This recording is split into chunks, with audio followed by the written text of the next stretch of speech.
చెప్పండి, ఏదైతే ఉందో సీఎం జగన్మోహన్ రెడ్డి గారు మేనిఫెస్టో రిలీజ్ చేశారు. ఎలా ఉండబోతుంది ఇప్పుడు ఆ మేనిఫెస్టో అనేది? ఇప్పుడు ముఖ్యంగా మహిళలకి, పేద మధ్య తరగతుల వాళ్ళందరినీ ఆకట్టుకుందని మీరు అనుకుంటున్నారా? 100% ఆకట్టుకుందనే మేము అనుకుంటున్నాం. కానీ అటు చూసినట్లయితే ఏదైతే ఉందో ఒక రైతు రుణమాఫీ అంశం ప్రధానంగా ఉండిద్దని అనుకున్నారు. అందరూ రాష్ట్ర వ్యాప్తంగా టీవీలకు ఎత్తుకుపోయి ఉన్నారు. కానీ ఏదైతే ఉందో ఆ రైతు రుణమాఫీ అనేది లేదు. ఎలా ఉండబోతుంది? రేపు మీ పార్టీ మీద ఎఫెక్ట్ ఉండదు అంటారా రేపు ఏది ఓటింగ్? జగన్మోహన్ రెడ్డి గారు ఏం చెప్పారు? రైతులకి రుణాలు 0 వడ్డీ తరపున 3 లక్షలు ఇస్తా అన్నాడు. 3 లక్షలకి సంవత్సరానికి ఎంత అవుతుంది? ఇంట్రెస్ట్ ఎంత అవుతుంది? వడ్డీ 76,000 అవుతుంది. 1 లక్ష రూపాయలు ఈరోజు ఉన్న పళంగా నీకు రుణమాఫీ చేస్తే 5 సంవత్సరాలు 5 ఏళ్ళు ఎంత? 5 సంవత్సరాలు 5 3 15 లక్షలు వ్యవసాయానికి రుణం అందిస్తున్నాడు. మళ్ళీ సంవత్సరానికి వడ్డీ ఎంత అవుతుంది?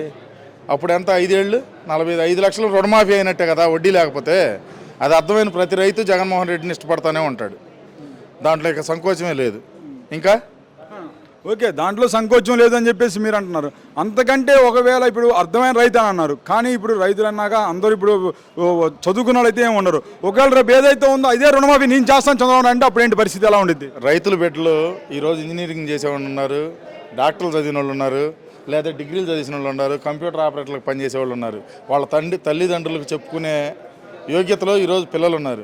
అదేవిధంగా ఈరోజు 10వ తరగతి చదివే పిల్లలు కూడా 10వ తరగతి 8వ తరగతి 9వ తరగతి చదివే పిల్లలే ఈరోజు రాజకీయాన్ని మౌలు చేస్తున్నారు. అమ్మ జగన్మామ మాకు అమ్మఒడి ఇచ్చాడు, ఇది ఇచ్చాడు, అది ఇచ్చాడు, మాకు అన్నం పెడుతున్నాడు ఇట్లా అని చెప్పుకునే పరిస్థితుల్లో ఉన్నటువంటి ఈ రాజకీయ నేపథ్యంలో ఈరోజు వాళ్ళు ఎవరో చెప్పారు, వీళ్ళు ఎవరో చెప్పారు, ఏం పని లేదు. ఆ తల్లిదండ్రులకి ఆ ఇంట్లో ఉన్న పిల్లలే చెప్పుకుంటారు, నాన్న మనకి ఇచ్చిన మేనిఫెస్టోలు ఇలా జరుగుతుంది, ఇలా జరుగుతుంది, ఇలా అని చెప్పి మొత్తం A to Z చెప్తారు. మా జగన్మోహన్ రెడ్డి గారి మీద నమ్మకం ఏంటంటే చెప్పిందే చేస్తాడు, చేసేదే చెప్తాడు. కళ్ళబుల్లి కబుర్లు 660 హామీలు ఇచ్చి ఒక్క హామీ కూడా నెరవేర్చినటువంటి నరకాసురుడికి, అదే నారాసురుడికి మరియు మా జనాల హృదయాలు గెలుచుకున్నటువంటి జగన్మోహన్ రెడ్డికి తేడా ఏంటంటే ఈ మేనిఫెస్టోనే రూపం. ఎందుకనేదంటే అతను ఏదైతే మనకున్నది ఇక్కడ ఇంతవరకే ఉంది, దాన్ని బట్టి మనం చేయాలనుకున్నాడు కాబట్టి చేపించాడు. కానీ ఒక మాట చెప్పండి చివరిగా, ఇప్పుడు ఓటర్ అనేవాడు ఇప్పుడు ఏదైనా ఉంటే పెడతామంటే తీసుకుంటామంటారు, ఆశపడరు అంటారా? చంద్రబాబు నాయుడు ఏదైతే ఉందో సూపర్ 6 అంటున్నాడు, ముఖ్యంగా ఫ్రీ బస్సు మహిళలకు అన్నారు, రేపు ఆశపడరు అంటారా? పక్కన తెలంగాణ రాష్ట్రంలో సూపర్ 6 అన్నారు, ఏమైంది? వాడిని కొడుతున్నారు 6లు. అర్థమైందా? వాళ్ళు ఇప్పటికే 6 నెలలు కాల ప్రభుత్వం ఫామ్ అయ్యి ఆడెవడో వాడు రేవంత్ రెడ్డి గెలిస్తే ఈడ తెలుగుదేశం వాళ్ళు సోలు కాల్చుకున్నారు. ఎట్టుండిద్దంటే పక్కనోడి బిడ్డ నా ఇంటి బిడ్డ అని చెప్పుకున్నట్టు ఉందన్నమాట. ఆ కామెడీలు జరుగుతాయని ఈడ సూపర్ 6లు ఇవన్నీ ఏమి చెల్లవు. ఆ మాయ మాటలకు పడేటువంటి ప్రజలు లేరు. ఈరోజు SC, ST, BC మైనారిటీ కులాలన్నీ జగన్మోహన్ రెడ్డికి కాయకట్టుగా దేశపోయి ఓట్లు వేయడానికి ప్రతి నియోజకవర్గంలో ఈ ఆంధ్ర రాష్ట్రంలో అందరూ ఎదురు చూస్తున్నారు. రేపు 13వ తారీఖు జరగబోయే రాజకీయ నేపథ్యంలో ఓట్లు వర్షం కురవబోతుంది. ఆ తుఫానికి, ఆ పెను తుఫానికి పురంధేశ్వరి ఒక మీటింగ్లో కూడా చెప్పింది అది ఒక తుఫాన్ అని. ఆ తుఫాను మళ్ళీ రాబోతుంది. ఆ తుఫాన్ వచ్చిన తర్వాత ఆ తుఫాన్లో ఈ కూటమి కొట్టుకుపోవడం అనేది ఖచ్చితంగా జరుగుతుంది. చివరికి ఒక మాట చెప్పండి, ఏదైతే ఉందో నిన్న జరిగిన నెల్లూరు జిల్లా బుచ్చిరెడ్డిపాలెం సభలో సీఎం జగన్ మీద చంద్రబాబు నాయుడు చాలా తీవ్రమైనటువంటి వ్యాఖ్యలు చేశాడు. జగన్ రేపు నిన్ను చంపితే ఏమవుతుంది అంటున్నాడు. అసలు ఏంటి ఇలా మాట్లాడటం? రెచ్చగొట్టం కదంటే ఇలా మాట్లాడటం అంటే? రెచ్చగొట్టే కదా రాయి తీసుకొని కొట్టించాడు.